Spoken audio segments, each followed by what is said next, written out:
출애굽기 14장 10절에서 14절 말씀이요. 우리 길지 않으니까 한 목소리로 천천히 같이 읽도록 하겠습니다. 구약성경 102쪽입니다. 출애굽기 14장 10절부터입니다. 같이 읽습니다. 시작. 바로가 가까이 올 때에 이스라엘 자손이 눈을 들어 본즉 애굽 사람들이 자기들 뒤에 이른지라.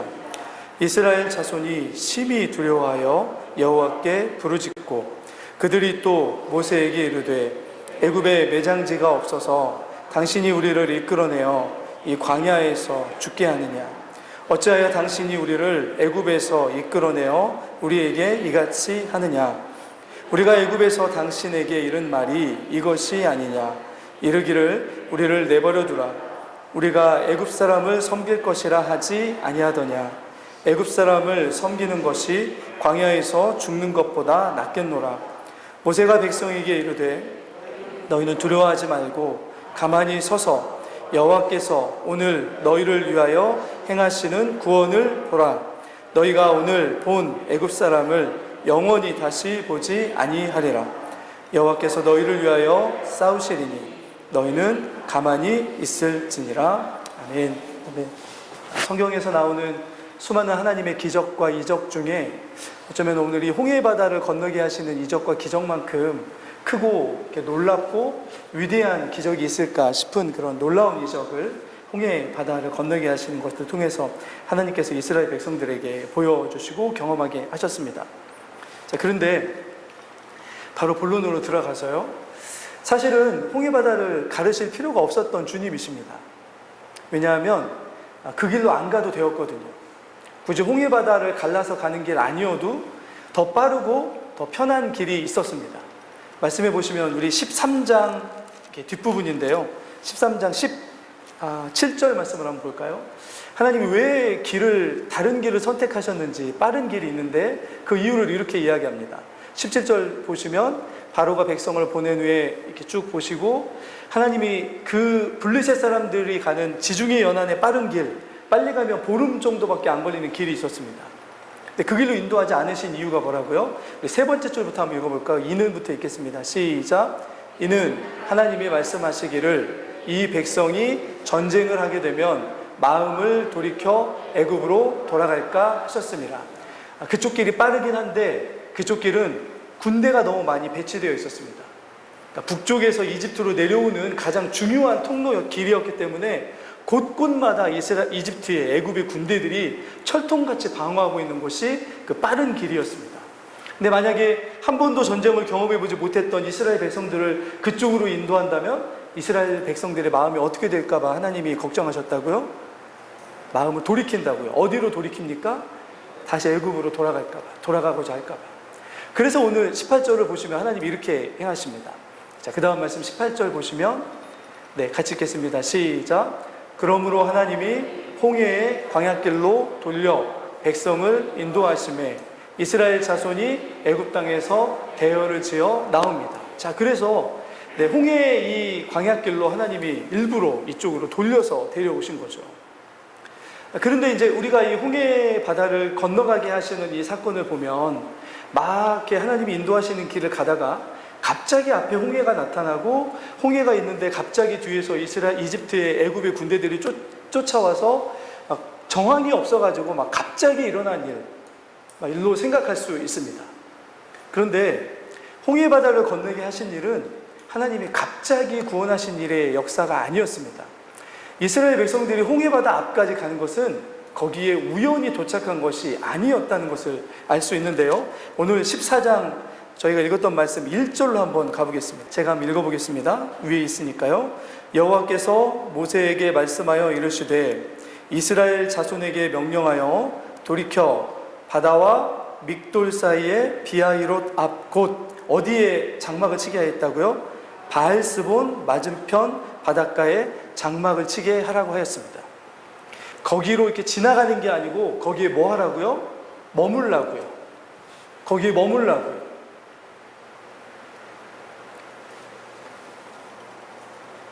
오늘 이 바알스본이라는 이 지명을 먼저 좀 기억해 주셨으면 좋겠습니다. 왜냐하면 자, 이제 뒤에 설명할 텐데요. 근데 거기에 머물고 있을 때 어떤 일이 일어납니까? 오늘 보면 바로가 이제 이 소식을 듣게 되는데요. 3절 한번 보겠습니다. 자, 3절입니다. 같이 읽습니다. 시작. 바로가 이스라엘 자손에 대하여 말하기를 그들이 그 땅에 서서 멀리 떠나 광야에 갇힌 바 되었다고요. 소식이 들려왔습니다. 어떤 소식이 들려왔냐면 이스라엘 백성들이 가다가 원래 빠른 길로 갔어야 되는데 그 길로도 가지 않고 편한 길이 또 있는 것처럼 보이는데 돌이켰습니다. 방향을 바꿨다는 거죠. 계속 하나님이 지금 어떻게 하고 계십니까? 정상적으로 가야 되는 길이 있음에도 불구하고 계속 방향을 바꾸고 계시는 거죠. 하나님의 내비게이션이 고장나셨을까요? 왜 자꾸 방향을 바꾸실까요? 그런데 그렇게 해서 진을 치고 머물라고 하신 장소가 이름이 뭐라고요? 바알스본입니다. 바알스본에 머물렀다는 소식을 듣자마자 바로가 어떻게 하냐면 오늘 이 소식을 듣자마자 어떻게 하냐면 오늘 말씀 7절 말씀을 한번 볼까요? 6절 7절인데요. 7절을 같이 한번 읽어보겠습니다. 7절입니다. 시작. 선발된 병거 600대와 애굽의 모든 병거를 동원하니 지휘관들이 다 거느렸느니라. 여러분, 이 당시에 병거 600대면 제가 한번 AI에 물어봤습니다. 이 정도의 이 전력이면, 무기면은 지금으로 보면 어느 정도이냐라고 했을 때 어느 정도라고 얘기하냐면 탱크 한 100대 정도의 규모라고 합니다. 혹시 탱크들 가는 거 보신 적 있으십니까? 저는 이제 포병이어서 대포를 쏴본 적이 있는데 포의 위력이 어마어마합니다. 근데 그것이 한 탱크가 한 100대 정도라면 사실은 이거는 조그만한 민족을 치러 가는 게 아니고 나라와 나라의 전쟁하러 가는 규모였습니다. 지금 애굽의 바로가 어느 정도의 군대 규모를 지금 이끌고 오고 있다고요? 단순히 뭐 정예부대만 이끌고 온 게 아니라 거의 애굽의 거의 전력을 거의 다 끌고 오고 있는 상황이었습니다. 그러니까 이스라엘 백성들이 이걸 봤을 때 얼마나 무서웠겠습니까? 자, 그런데 이때가 언제인지가 좀 중요합니다. 이때가 언제이냐면 민수기 33장 4절 말씀에 있습니다. 이 애굽이 갑자기 이스라엘 백성들을 쫓아오는데 이때가 언제였냐면 같이 한번 볼까요? 이 민수기 33장 4절입니다. 시작. 애굽인은 여호와께서 그들 중에 치신 그 모든 장자를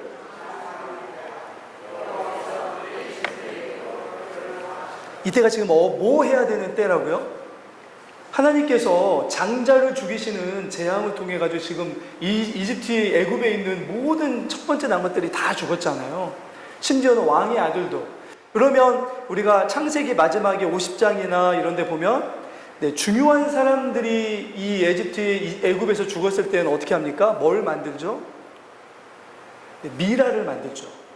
그죠? 그 미라를 만드는 시기가 보통 2달에서 3달, 길게는 6달 이렇게까지 걸립니다. 왕의 아들이 죽었으니까 뭘 해야 됩니까? 슬픔을 안고 장례를 치러야 되는 때입니다. 그런데 갑자기 그들에게 어떤 소식이 들렸냐면 이스라엘 백성들이 가다가 어디에 머물렀다고요? 바알스본에 머물렀다는 이야기를 듣자마자 바로와 모든 애굽의 사람들이 어떻게 합니까? 다 일어나가지고 어떻게 하자고요? 이스라엘을 쫓아갑시다 하고 쫓아왔습니다. 왜요? 그들에게 이런 슬픔을 안겨준 사람들이 누구냐면 이스라엘이었잖아요. 복수심에 불탔던 것입니다.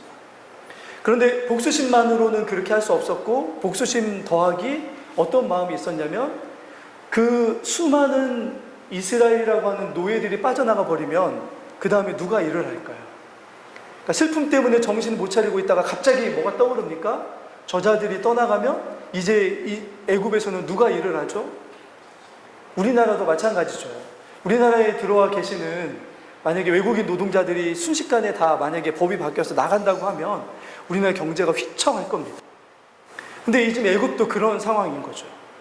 그런데 더 이 애굽이 갑자기 일어나서 이스라엘을 쫓아가야겠다라고 생각했던 결정적인 이유는 복수심도 아니었고, 물론 복수심도 있었지만, 그리고 이렇게 노예에 대한 어떤 두려움도 있었지만 그게 결정적인 게 아니었습니다. 실제로 진짜 결정적인 이유는 지금 이스라엘 백성들이 어디 머물고 있다고요?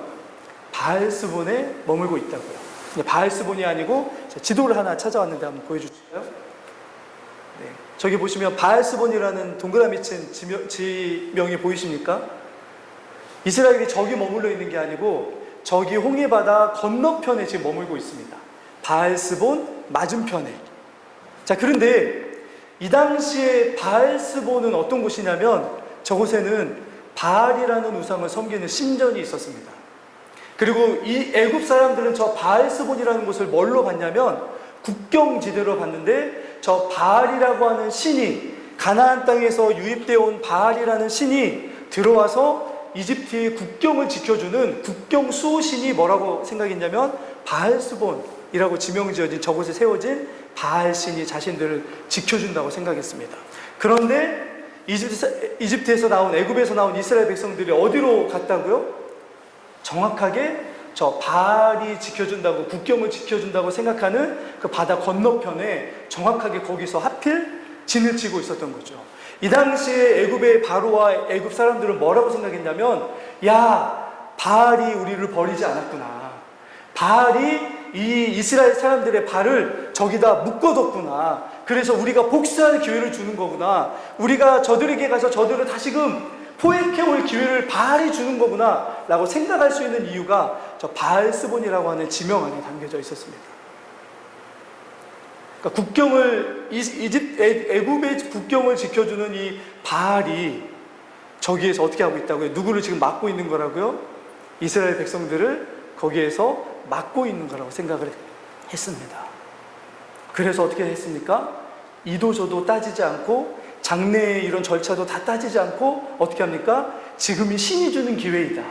지금 바알이 우리를 도와주고 있다. 지금 가야지 않으면 우리가 놓칠 수도 있다 하면서 서둘러서 전 병력들을 다 몰고 지금 이스라엘 뒤를 쫓아왔던 거죠.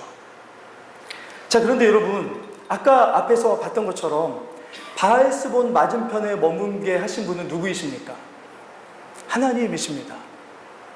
그러면 바알스본의 일부로 하나님이 머물게 하셨다라고 한다면 여기에서 하나님께서 이 바알스본에 머물게 하심을 통해서 보여주고 싶으셨던 하나님의 계획과 하나님의 뜻이 있었던 장소가 바알스본 맞은편이었던 거죠. 우연히 저렇게 화살표를 따라가지고 이렇게 구름이 인도하는 대로 오다가 우연히 당돌한 곳이 바알스본 맞은편이 아니었습니다. 거기서 하나님께서는 분명히 홍해바다가 갈라지는 놀라운 기적을 통해서 하나님이 얼마나 능력 있는 분인지를 보여주는 정도의 그런 역사를 보여주시려는 것이 아니고 그것을 통해서 하나님이 정말 이스라엘 백성들에게 보여주고 싶으셨던 그것을 이 바알스본이라고 하는 이 지명의 건너편에 저 폭이 한 30에서 50m 정도 되는 바다라고 합니다. 더 넓을 수도 있지만 그런데 그곳에서 보여주시려고 하셨던 거죠.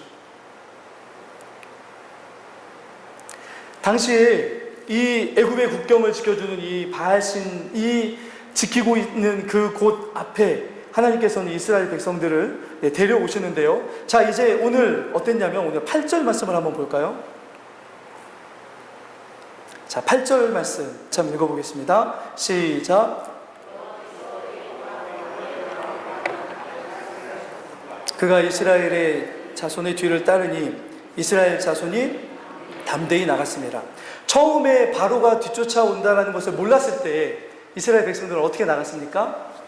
담대히 나갔습니다. 이 담대하다는 말이 뭐냐면 손을 이렇게 올리고 가다. 그러니까 이런 뜻입니다.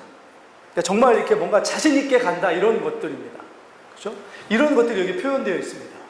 그런데 갑자기 이스라엘이 어떻게 됩니까? 자, 오늘 본 말씀을 보면 10절입니다. 자, 10절을 같이 보겠습니다. 시작. 바로가 가까이 올 때에 이스라엘 자손이 눈을 들어 본즉 애굽 사람들이 자기들 뒤에 이른지라. 얼마나 빨리 였겠습니까? 자, 뒤에 지금 누가 쫓아오고 있다고요? 거의 애굽의 최정예 부대가 전력이 거의 다, 전 거의 부대가 쫓아오고 있습니다. 그리고 이제 앞에는 뭐가 있습니까? 건널 수 없는 바다인 홍해가 가로막혀 있습니다. 그러자 이스라엘 백성들의 반응이 어땠냐면 여기 보시면 애굽 사람들이 자신들의 뒤에 이른지를 보니까 이스라엘 자손들이 어떻게 됐다고요? 심히 두려워하여 여호와께 부르짖었습니다. 자, 이 부르짖었다는 말이 어떤 뜻이냐면 우리가 생각했을 때는 이런 때는 어떻게 할까요? 이런 어려움에 처하면 우리는 어떻게 하죠? 이 부르짖었다는 말이 이렇게 기도했다, 하나님 도와주십시오 라고 했다는 말이 아닙니다. 그냥 너무나 놀랍고 너무나 경황이 없어서 그냥 막 소리를 지르는 것입니다. 어떤 거냐면, 여러분 혹시 아이들이 개에게 쫓겨올 때 들어본 적 있으십니까? 뭐 엄마 아빠 하면서 뭐 다른 말 없습니다. 막 울면서 쫓아올 때 지르는 소리처럼 지금 이스라엘 백성들이 완전히 정신이 없어 버린 거죠. 왜 그렇습니까? 이들의 마음속에 세상에서 가장 두려운 존재는 누구입니까? 애굽 군대죠. 바로 왕이죠. 하나님이 오늘 이걸 여기서 바꿔주시려고 하시는 것입니다. 세상에서 가장 두려워할 존재는 바로 왕이 아니라는 거죠. 세상에서 가장 두려워할 존재는 애굽 군대가 아니라는 거죠. 애굽의 병거가 600대이든 아니면 1000대이든 그것이 그들을 두려워할 수 있는 게 아니라는 것을 하나님이 오늘 어디서 보여주시냐면 바알스볼 맞은편 그 자리에서 하나님이 보여주시기를 원하셨습니다. 그래서 가장 도망갈 수 없는 곳, 이집트 군대들이 생각했을 때 가장 승리가 확실한 곳에 일부러 이스라엘 백성들을 머물도록 하십니다. 하나님의 계획이 있으신 거죠.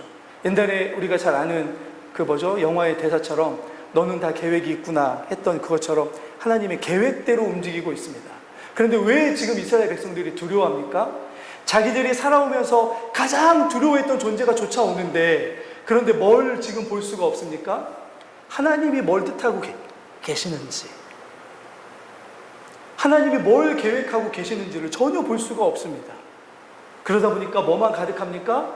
마음속에 두려움과 황망함과 당황함과 이런 것만 가득하게 된 거죠. 하나님께 도와달라고 부르짖지도 못할 만큼 지금 너무 놀라가지고 다들 아무런 것도 하지 못하는 그런 상황이었습니다. 두려움으로 정신을 잃을 정도까지 된 거죠. 왜 이런 일이 일어났냐면 이스라엘 백성들이 모르고 있었던 것이 있었기 때문입니다. 그들의 두려움은 사실은 상황이 어려워서 오는 두려움이 아니라 무지와 불신에서 오는 두려움이었습니다. 어떤 거에 대한 무지입니까? 오늘 말씀에서 보면 하나님이 이스라엘 백성들이 깨닫기를 원했던 것 중에 하나가 무엇이냐면, 오늘 말씀에 보면 너희는 가만히 있어 주가 하나님됨을 알지어다라고 했던 아까 그 찬양처럼 너희가 누구인지를 보라는 거죠. 너희는 누구냐를 보라는 거죠. 이런 세상에서 아무도 벗어날 수 없을 것처럼 보이는 그런 순간에 너희가 누구인지를 보라는 거죠. 하나님이 출애굽기 12장 41절에 이스라엘 백성들을 뭐라고 말씀하셨냐면 이렇게 불러주셨습니다. 같이 한번 읽어볼까요? 12장 41절입니다. 얼마 전입니다. 같이 읽습니다. 시작. 430년이 끝나는 그날에 여호와의 군대가 다 애굽 땅에서 나왔은즉. 하나님이 이스라엘 백성들을 뭐라고 부르신다고요? 여호와의 군대라고 부르신다고요. 이미 애굽의 10가지 재앙을 통해서 그들을 심판하셨던 여호와 하나님이십니다. 그런데 이스라엘 백성들을 뭐라고 부르냐면 너희는 그냥 한 민족이 아니라 뭐라고 하나님이 부르신다고요? 너희는 나의 군대야. 그러면 지휘관이 누구이십니까? 하나님이신 거죠. 지휘관이 누구냐에 따라 전쟁의 양상은 달라집니다. 그런데 누가 이 군대의 지휘관이라고요? 하나님이 지휘관이시라고요. 얼마 전에 그 나폴레옹이라고 하는 영화가 나온다고 해서 이렇게 예고편을 좀 본 적이 있습니다. 나폴레옹은 굉장히 키가 작고 어떻게 보면은 프랑스의 중심에서 별로 이렇게 살지 못한 섬나라 사람이었습니다. 섬 출신.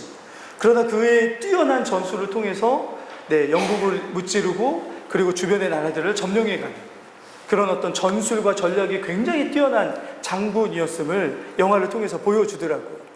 그가 작든 그가 어떤 촌사람이든 그거와 상관없이 전쟁을 이기게 하는 것은 무엇입니까? 그 장수 안에 있는 전략과 그 계략이, 전술이 어떠냐가 굉장히 중요한 거죠.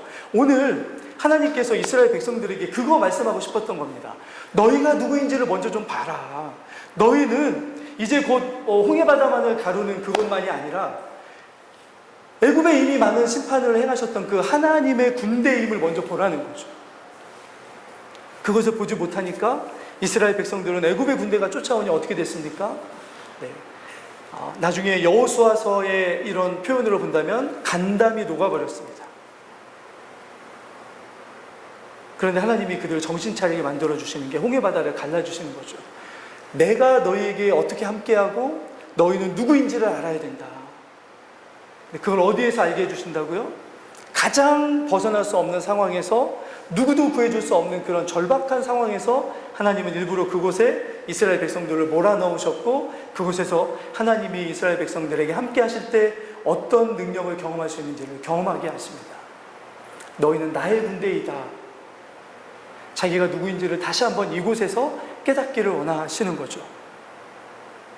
그러나 이 이스라엘 백성들은 하늘에서 지금 어떤 전략과 전술이 펼쳐지고 있는지를 아직은 몰랐기 때문에 어떻게 합니까? 하나님께 원망의 소리만을 내고, 그리고 모세에게 부르짖습니다. 뭐라고 부르짖냐면 11절 말씀을 한번 볼까요? 자, 11절 말씀 같이 한번 읽어보겠습니다. 시작. 그들이 또 모세에게 이르되 애굽에 매장지가 없어서 당신이 우리를 이끌어내어 이 광야에서 죽게 하느냐? 어찌하여 당신이 우리를 애굽에서, 여러분, 이스라엘 백성들이 갑자기 예언자가 되어버렸습니다. 어떤 예언자인 줄 아십니까? 실제로 광야에서 지금 이스라엘 백성들이 불평한 대로 이루어졌습니다. 당신이 우리를 이끌어내어 광야에서 죽게 하려느냐? 하나님 그것 때문에 이스라엘 백성들을 이끌어내신 게 아닙니다. 광야를 거쳐가면서 뭐하게 하도록 불러주셨습니까? 예배하는 민족이 되게 하시겠다고 불러주셨습니다. 그런데 이스라엘 백성들이 뭘 지금 받아들이지 못합니까? 하나님이 자신들을 향하여 가지고 계시는 계획과 하나님의 이런 절박한 상황에서도 그들을 구원할 수 있는 능력의 만군의 여호와 하나님이라는 믿음과, 그리고 하나님이 자신들을 향하여 가지고 계시는 그런 하나님의 군대로서 사용될 하나님의 그런 많은 어떤 하나님의 기대를 이스라엘 백성들은 하나도 마음에 받아들이지 못했습니다. 그러다 보니까 나중에 어떻게 되어버립니까? 하나님의 훈련의 장소, 훈련소와 같이 이스라엘 백성들이 더 강하여지고, 군인도 마찬가지잖아요. 1주, 2주, 3주, 4주 훈련소를 거치면서 군인으로 자라나는 게 훈련소가 세워진 목적인데, 이상하게도 이 광야에서 이스라엘 백성들은 어떻게 됩니까? 다 죽습니다. 왜요? 자신들의 눈에 보이는 상황만 바라봤기 때문입니다. 가장 두려운 존재인 애굽, 그리고 앞에 있는 홍해 바다를 바라보며 거기에만 집중하고 그것만 바라보다가 소리만 지르다가 어떻게 할지 몰라가지고 아무것도 바라보지 못했던 이스라엘 백성들이 광야에 들어가서도 어떻게 됩니까? 똑같이 그럽니다. 광야에서 결국에는 어떻게 됩니까? 이 사람들이 모세에게 불평했던 그대로 광야에서 이루어집니다. 이들이 말한 바대로 이루어지는 거죠.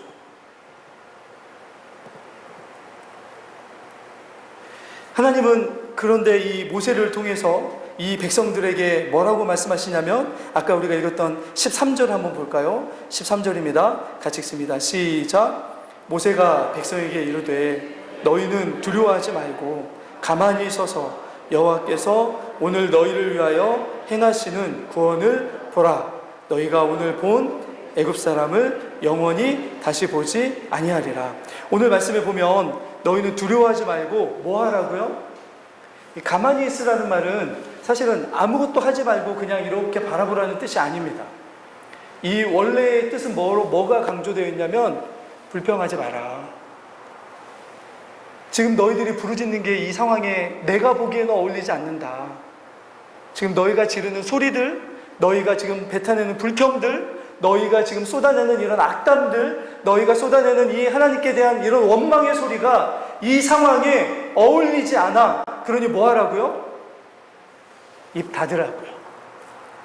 입을 닫고 너희들의 말이 이루어지는지 하나님의 말이 이루어지는지 보라는 거죠. 그게 가만히 있으라는 뜻입니다. 하나님이 이전에 아브라함을 통해서, 아브라함도 그랬잖아요. 하나님이 이 소돔과 고모라를 쳐들어왔던 북방 민족을 아브라함을 통해서 무찌르게 하신 다음에 이 롯의 가족들을 구원해 오게 하십니다. 그런데 다시금 보복할 게 두려워가지고 두려움 속에 있었던 아브라함에게 나타나셔서 뭐라고 말씀하시냐면 두려워 말라. 내가 너의 방패요, 내가 너의 상급이다 라고 말씀하시자 아브라함이 어떻게 했다고요? 아브라함이 여호와를 믿음에, 아브라함은 상황을 보지 않기 시작했습니다. 그리고 뭘 바라봤다고요? 하나님이 하신 말씀을 바라보기 시작했습니다. 믿음의 눈으로 하나님의 말씀을 바라보기 시작했어요. 오늘 모세도 그랬잖아요. 시내산에서 떨기나무에서 계속 하나님이 내가 너를 쓸 거야, 내가 너를 쓸 거야. 그런데 모세는 계속 뭘 바라봤습니까? 자기를 바라봤습니다. 하나님, 제가 말을 잘 못하거든요. 하나님, 제가 양만치다가 뭘 합니까? 막 하면서 막 계속 거부하는데 하나님이 어떻게까지 하십니까? 너 그럼 가만히 안 놔둔다 하면서 하나님이 내 아내를 통해서도 말하게 하시고, 이렇게 해가지고 끌고 와 하나님의 일을 하게 한 게 모세였습니다. 근데 모세가 지금 이스라엘 백성들에게서 누구를 봅니까? 자기 모습을 보고 있는 거죠. 나도 그랬습니다, 여러분. 그런데 하나님은 말씀하신 대로 이루시는 분이십니다. 그 상황이 어떻든 나와 같은 이 80이 넘은 노인이, 죄송합니다, 80 되신 분은 저 애굽에 들어가서 바로 앞에 설 수 있을 거라고 누가 생각했겠습니까?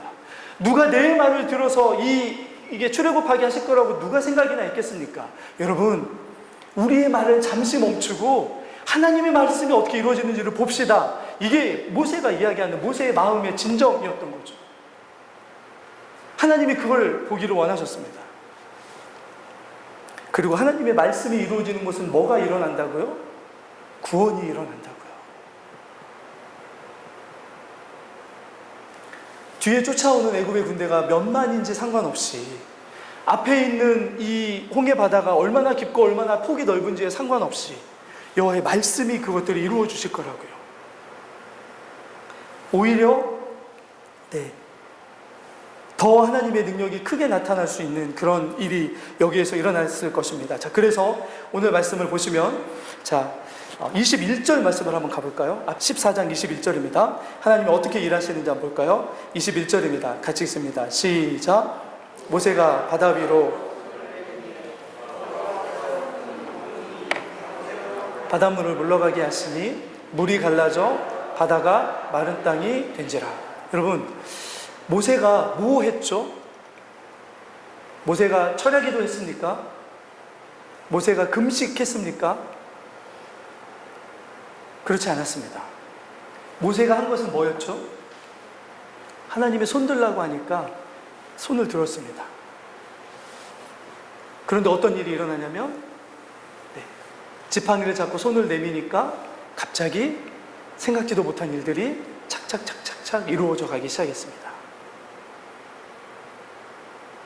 뒤에서 쫓아오던 이집트 군대는 아직 구름과 불기둥, 흑암으로 막으셔서 쫓아오지 못하고 있는 상황이고요. 자, 그리고 그 다음부터 어떤 일이 일어나냐면, 오늘 말씀해 보시면 24절도 한번 볼까요? 24절입니다. 시작. 새벽에 여호와께서 불과 구름기둥 가운데에서 애굽 군대를 보시고 애굽 군대를 어지럽게 하시며. 제가 여기서 궁금했던 게 그거였습니다. 왜 바로 해주시지? 모세가 손을 들면 어떻게 됩니까? 바로 짠 하고, 우리가 이집트의 왕자나 이런 만화 영화 보면 그 순간에 확 갈라지잖아요. 그렇지 않았습니다. 밤이 돼서 새벽까지 오랜 시간이 걸리면서 천천히 그게 이루어졌던 것처럼 보입니다. 그런데 그 갈라진 바다 밑에서 뭐가 나왔습니까? 육지가 나왔습니다. 이 육지는 뭐였냐면 마른 땅으로 되어 있습니다. 여러분, 상식적으로 생각해 보십시오. 물이 갈라졌는데 마른 땅이 나올 수 있습니까? 이게 하나님의 계획이시라는 거죠. 그러니까 이스라엘 사람들이 이걸 보기를 원했습니다. 살려면 광야로 가야 되면 안 됩니다. 더 좋은 길이 있다면 그 길로 가야 되는 거죠. 그런데 주님은 뭐라고 말씀하시냐면, 하나님이 계획하시고 뜻하시고 예비하신 것들이 준비되어 있다고요. 그걸 볼 수 있는 믿음이 필요하다는 걸 오늘 주님이 이스라엘 백성들에게 말씀하십니다. 그래서 뭘 하십니까? 오늘 이 바다 안에 뭘 수장시키시죠? 이스라엘 백성들이 가장 두려워했던 애굽 군대를 수장시켜 버리십니다. 이제 두려움의 대상을 어떻게 하라고요? 애굽 군대가 이제 두려움의 대상이 아니고, 바로가 두려움의 대상이 아니고, 누가 이제 온전히 두려워하는 대상이 되어야 된다고요? 여호와 하나님밖에 없으셔야 된다고요. 그래서 죄송하지만 31절 한번 볼까요? 같이 읽습니다. 시작. 이스라엘이 여호와께서 애굽 사람들에게 행하신 그 큰 능력을 보았으므로 백성이 여호와를 어떻게 했다고요? 경외하기 시작했습니다. 이 경외한단 말이 무슨 뜻입니까? 사랑의 마음으로 두려워하는 것입니다. 바로나 애굽 군대처럼 규모와 그 폭력성과 억압하고 이런 어떤 포악 때문에 두려워하는 대상이 아니라, 나를 위해서 구원을 예비하시고 우리가 할 수 없는 어떤 상황에서 우리에게 하나님의 놀라운 역사를 경험하게 하시는 그 하나님을 자발적이고 사랑하는 마음으로 두려워함, 그게 경외함입니다. 하나님은 이스라엘 백성들이 하나님과 그렇게 경외하는 백성이 되면서 함께하기를 원하셨습니다. 그래서 광야길로 들어가도 경외하는 마음으로 주님이 이렇게 애굽을 무너뜨릴 수 있는 하나님이시라면 어떻게 할 수 있다고요? 가는 곳곳마다 뭘 경험하게 합니까? 바닷물 속에 예배하고 있던 마른 땅을 걷게 해주실 거라고요. 그게 하나님이 이스라엘 백성들에게 약속하신 거였습니다. 광야로 들어가는 거 아무런 문제가 안 되는 거죠. 이게 주님이 우리 인생에 하시는 말씀이죠. 우리가 광야 같은 인생 가운데 들어가는 거 아무런 문제가 아니라는 거죠. 왜냐하면 하늘에서는 이미 뭐가 움직이고 있습니까? 하나님의 전략과 하나님의 전술이, 군대로 말하면요, 우리 인생을 향한 것들이 지금 다 준비되어 움직이고 있다고요.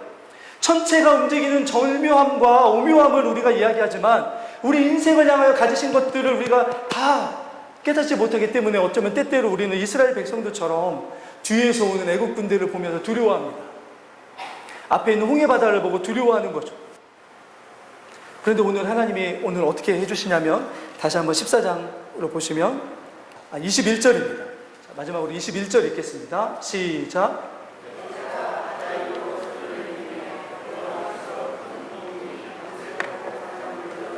신이 물이 갈라져 바다가 마른 땅이 된지라. 자, 여러분, 바알스본이라고 하는 곳이 누구를 섬기는 곳이라고요? 바알을 섬기는 곳입니다. 바알은 뭐 하는 신이냐면 바람과 폭풍우를 일으키는 이런 신입니다. 그런데 하나님이 왜 지금 바알스본 앞에 건너편에서 그 바알스본을 향하여 지금 홍해바다를 가르신 거죠? 뭘 통해서요? 바람을 통해서요. 그럼 바람을 누가 일으키시는 분이시라고요? 바람은 바알이 일으키는 게 아니라고요. 하나님이 일으키시는 거라고요. 폭풍우는 누가 일으키시는 거라고요? 바알이 일으키는 게 아니고 하나님이 일으키시는 거라고요. 왜 이걸 여기에서 보여주냐면 이스라엘이 가서 거주해야 될 그 가나안 땅은 누가 다스리는 곳이라고 생각하고 있습니까? 바알이 다스리는 곳이라고 믿고 있었던 곳입니다. 그런데 그 바알이 다스리는 곳에 가서 하나님의 나라를 세워야 되는 이스라엘 백성들이 누구를 두려워하면 안 됩니까? 바알을 두려워하면 안 되는 거죠. 하나님이 지금 이쪽에서는 애굽을 멸망시키시고 반대편에서는 뭘 멸망시키냐면 바알을 무너뜨리시는 것입니다. 한 사건을 통해서. 그래서 애굽에서 자유롭고 바알을 두려워하지 않는 백성이 되라고 홍해바다를 건너가게 하신 거죠. 그래야만 바알을 섬기는 가나안 땅에 들어가서 바알과 상관없이 그곳에 여호와만을 경외하고 여호와만을 믿고 여호와만을 따르는 하나님의 나라를 세울 수 있는 백성이 될 수 있기 때문에 하나님은 이 홍해바다 안에서 양쪽에 있는 세력들을 다 한꺼번에 전멸시키시는 거죠. 그게 홍해바다에 있는 하나님의 뜻이었습니다. 그리고 오늘 말씀의 22절을 보시면 이 바다가 어떻게 됩니까? 바람이 불어서 벽이 되자 그곳을 어떻게 합니까? 이스라엘 백성들이 지나갑니다. 나중에 고린도 교회를 향하여 사도 바울이 이 사건을 뭐라고 이야기하냐면 모든 백성들이 그 물을 지나가는 것을 뭐라고 이야기합니까? 세례를 받았다고 이야기합니다. 세례는 무엇이죠? 우리가 이전에 죄인 되었음을 주님 앞에 고백하고 예수 그리스도의 십자가의 은혜와 부활의 능력을 통해서 우리가 하나님 안에서 거듭나 이제는 하나님과 연합한 하나님의 백성됨을 고백하고 새롭게 되었음을 선포하는 게 세례입니다. 그런데 오늘 이스라엘 백성들이 어디를 지나가고 있다고요? 좌우에 벽이 되어서 있는 물 가운데로 지나가고 있습니다. 그런데 이런 일이 예전에 어디에서 일어났죠? 바람이 불어서 물이 거쳐지고 땅이 드러난 역사적인 사건이 있습니다. 어떤 사건이냐면, 자, 창세기 1장 9절에 나와 있습니다. 같이 한번 읽어볼까요? 시작. 하나님이 이르시되 천하의 물이 한 곳으로 모이고 물이 드러나라 하시니 그대로 되니라. 묻이 드러나게 하셨죠. 지금 하나님께서는 이스라엘 백성들을 다시금 창조의 사역으로 불러가고 계십니다. 내가 너희들을 통해서 아담이 실패했던 그 이 땅을 하나님의 나라로 만드는 일을 너희들을 통해서 행할 거야. 그런데 그렇게 새롭게 빚어지는 과정 중에 뭐 해야 된다고요? 그 마음속에 참되게 누구를 두려워함이 없어야 됩니까? 세상에 있는 것들을 두려워하지 아니하고 오직 하나님만을 두려워할 수 있는 하나님의 백성이 되어야만 그들이 하나님의 나라를 이 땅에 세울 수 있는 하나님의 군대가 될 수 있기 때문에 가장 두려워하는 존재를 물리쳐 주십니다. 그리고 앞으로 수없이 만나야 될 이 땅의 유혹과 미혹의 영으로 작용하는 그 바알의 신앙들을 하나님은 어떻게 해주십니까? 그가 할 수 있는 것은 아무것도 없어, 내가 하는 거야 라고 말씀하시면서 새로운 창조 안에서 이스라엘 백성들을 새롭게 지금 만들어 가고 계시는 거죠. 그래서 오늘 이 일의 결과가 뭐냐면 아까 31절에 보시면 경외할 뿐만이 아니고 이 사람들의 마음속에 뭐가 생겼습니까? 믿음이 생겨났습니다. 하나님께 대한 믿음. 이제 이스라엘 백성들은 그 바알스본이라고 하는 그 뭇에 올라간 순간 하나님께서 그 뭇부터 펼쳐지는 이 가나안 땅을 정복하고 그 땅에 하나님의 나라를 세우는 진짜 하나님의 군대로 그곳에 들어가게 됩니다. 여호와만을 경외하고 여호와 하나님만을 믿으며 오늘 모세가 이야기한 것처럼 너희는 가만히 있어 너희를 구원을 행하시는 여호와 하나님을 잠자코 바라만 봐라 라고 하시는 하나님의 그 일하심을 보면서 나아가는 하나님의 군대로 나아가게 하실 것입니다. 그들을 통해서 하나님께서 가나안에 하나님의 나라를 세우시는 거죠. 오늘 홍해바다는 어쩌다가 마주친 인생의 큰 역경을 이겨내게 하신 일이 아니었습니다, 여러분. 하나님이 일부러 하나님의 백성답게 되기 위해서 해결해야 될 그 마음속에 있는 그 잘못된 것들을 해결하시는, 씻어내시는 세례의 장소가 바로 홍해바다였습니다. 뭘 두려워하며 사냐는 거죠. 무엇에 마음을 두고 살아가냐는 거죠. 오늘 모세와 이스라엘에게 필요했던 것은, 가장 절망적인 순간에 가장 필요했던 것은 다른 어떤 것들이 아니라 믿음이었습니다. 그렇게 하나님께서 이스라엘 백성들을 새롭게 창조된 백성으로 하나님의 능력을 경험하고 삶에서 하나님을 인정하고 높이면서 하나님이 이끌어주시는 대로 나아갈 때 우리가 가장 안전하고 그곳에 하나님의 계획하심이 있다는 것을 믿음으로 고백하면서 따라갈 때 하나님의 영광이 우리를 통해서 드러날 수 있음을 오늘 이스라엘 백성들을 통해서 우리를 홍해바다의 사건을 통해 보여주십니다. 우리도 그렇게 우리의 삶 속에서 오늘 어쩌면 우리가 아직 홍해바다를 건너지 못한 어떤 부분들이 있을 수도 있습니다. 무엇인가 자꾸 우리를 붙잡는 부분들, 우리를 연약하게 만드는 부분들, 애굽의 군대처럼 두렵게 만드는 어떤 것들이 아직 우리가 홍해바다를 건너지 못한 것처럼 아직 우리 마음속에 남아있는 어떤 것들이 있을 수도 있습니다. 우리가 기도하면서 하나님 앞에 그것들을 좀 내려놨으면 좋겠습니다. 하나님, 홍해바다를 통해서 하나님 그것을 수장시키시고 없애주셨던 것처럼 저희 마음속에 그런 것들을 잠재워 주시고 하나님이 주시는 그 믿음 안에서 참되게 우리가 하나님의 영광만을 바라보며 주님이 주시는 평안을 노래하며 살아갈 수 있게 달라고 같이 이렇게 기도하며 살아가는 저희들 될 수 있기를 예수 그리스도 이름으로 축원합니다. 네, 같이 기도하겠습니다. 우리가 하나님을 더욱 신뢰하면 신뢰할수록 우리의 주변에 있는 여러 가지 넘지 못할 것처럼 보이는 환경들, 또 우리를 여전히 붙잡고 있는 힘들게 하는 것들, 자유롭지 못하게 하는 것들에게서 하나님 우리에게 참되게 자유를 누리게 하여 주시는 은혜를 주십니다. 특별히 우리 인생에 아직 우리가 보지 못해서 경험하지 못한 하나님의 그 계획하심, 홍해바다 밑바닥에 기다리고 있었던 마른 땅처럼 하나님이 우리를 걸어가게 하실 그 하나님의 인도하심을 우리가 경험하게 해주시고 그곳으로 인도하실 하나님을 믿는 믿음으로 우리가 살아갈 수 있게 해달라고 이 시간에 같이 한번 기도해 주시고, 또한 우리 교회를 위해서 기도할 때 주님, 우리가 만난 그 주님을 전함을 통해서 우리 교회를 통해서 누군가가 주님을 새롭게 만나고 주님의 제자로 오늘 이스라엘에게 주님이 말씀하신 것처럼 하나님의 군대로 세워지는 역사가 일어나게 해달라고 같이 기도해 주시고, 우리가 데살로니가 교회처럼 작지만 참된 믿음과 소망과 사랑의 열매들이 풍성하게 맺히는 교회 몸된 교회 되게 해달라고, 또 우리 교회가 모든 성도들이 우리의 삶을 나누면서 진정으로 예수 그리스도의 몸된 교회의 지체로 함께할 수 있는 그런 사랑과 선행을 나눌 수 있는 공동체가 될 수 있게 해달라고 이 시간에 주신 말씀과 교회 기도 제목을 가지고 함께 같이 기도하도록 하겠습니다. 거룩하신 아버지 하나님, 주님, 우리가 다른 것들이 아니라, 우리를 두렵게 하는 것들이 아니라, 또 우리가 의지할 만한 어떤 것들을 바라보는 것이 아니라 오직 하나님만을 경외하며 하나님만을 믿으며 나아가는 여호와 하나님께서 이 세대를 향하여 쓰시는 그런 거룩한 주님의 군대로 하나님의 백성으로 세워지는 교회 되게 하여 주시옵소서. 우리의 삶의 자리가 여러 가지 부족한 것들이 있습니다.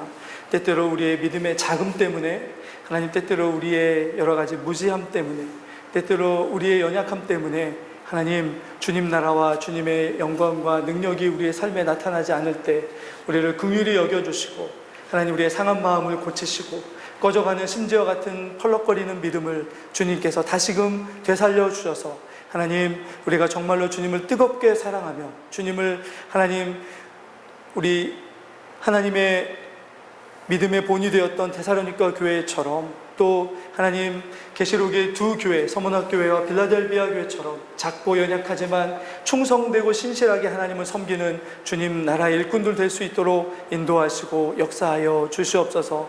아직 홍해를 건너지 않은 믿음의 부분들이 있다면 주님, 두려운 것들을 이겨내며 하나님 그 홍해 바다를 믿음으로 건너가며 주님을 찬양하며 살아가는 저희들이 되게 하여 주시옵소서. 다음 세대들을 위하여 기도합니다. 우리가 섬기는 선교사님들과 사역을 위하여 기도합니다. 이 시대에 죽어가는 영혼들을 위하여 기도의 끈을 놓지 아니하며 함께 기도하며 우리가 함께 울고 함께 웃으며 삶을 나누며 함께 지어져가는 참된 믿음과 소망과 사랑의 공동체 될 수 있도록 하나님께서 함께하여 주시옵소서. 하나님 모든 영광 주님 받아주시기를 소망하오며 우리 구주 예수 그리스도 이름으로 기도드리옵나이다.